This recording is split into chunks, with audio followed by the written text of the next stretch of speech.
اعوذ باللہ من الشیطان الرجیم، بسم اللہ الرحمن الرحیم۔ السلام علیکم۔ آنسوئے افلاک، مقام حکیم آلمانی نیچا۔ افلاک کے اس طرف جرمن فلسفی نتشے کا مقام۔ کوئی شخص اس نیلے آسمان کا بھید نہیں سمجھتا۔ ہر جگہ ہستی اور نیستی کی کشمکش موجود ہے۔ ہر کہیں موت زندگی کا پیغام لاتی ہے۔ مبارک ہے وہ شخص جو موت کی حقیقت سمجھ گیا۔ ہر کہیں زندگی ہوا کی مانند ارزان ہے، بے ثبات ہے اور ثبات کی تمنا بھی رکھتی ہے۔ میری آنکھ نے سینکڑوں شش روزہ جہان دیکھے، یہاں تک کہ اس کائنات کی حد ظاہر ہوئی۔ ہر جہان کے اپنے ماہ و پروین ہیں۔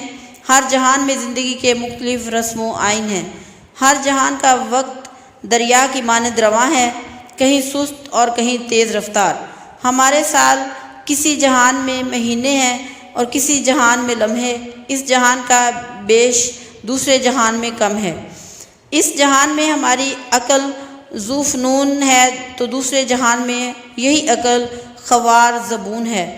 اسباب و مقدار کے اس جہان کی سرحد پر ایک شخص صدائے درد مند بلند کر رہا تھا۔ اس کی نظر عقابوں سے زیادہ تیز تھی۔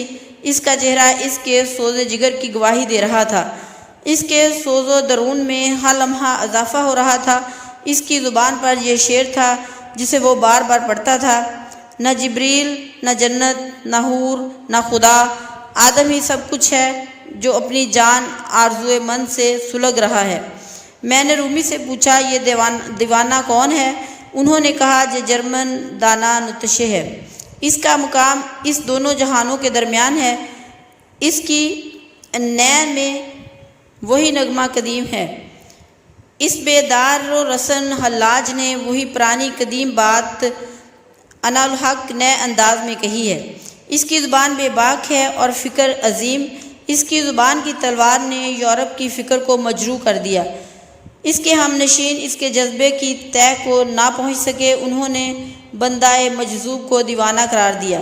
وہ عقلمند جو اس کی عشق و مستی کا ادراک نہیں رکھتے تھے، انہوں نے ڈاکٹروں سے اس کا علاج کرایا۔ ڈاکٹروں کے پاس اندازے اور قیاس کے علاوہ اور کیا ہے؟ افسوس اس مجذوب پر جو یورپ میں پیدا ہوا۔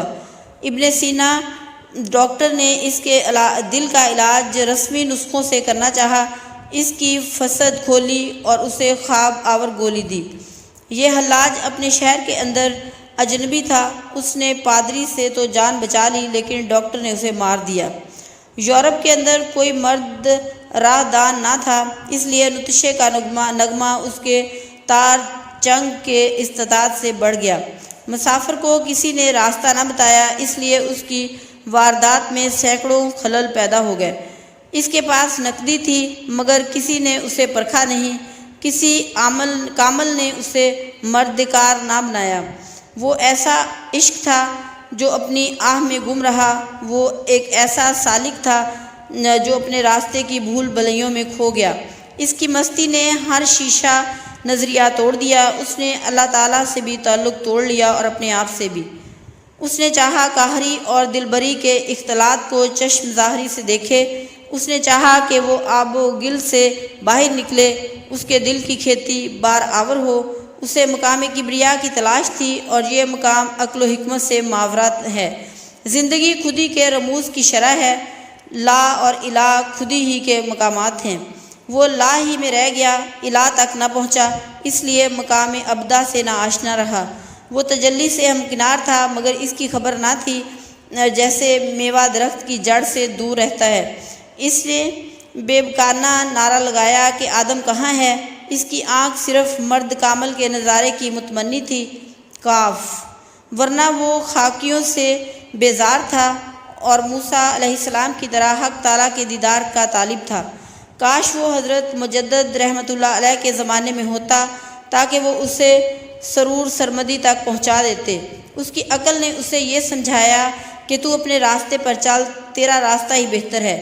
اے زندہ رود، اب آگے قدم بڑھا تاکہ ہم اس مقام تک پہنچ جائیں۔ یہاں بغیر الفاظ کے کلام ہوتا ہے۔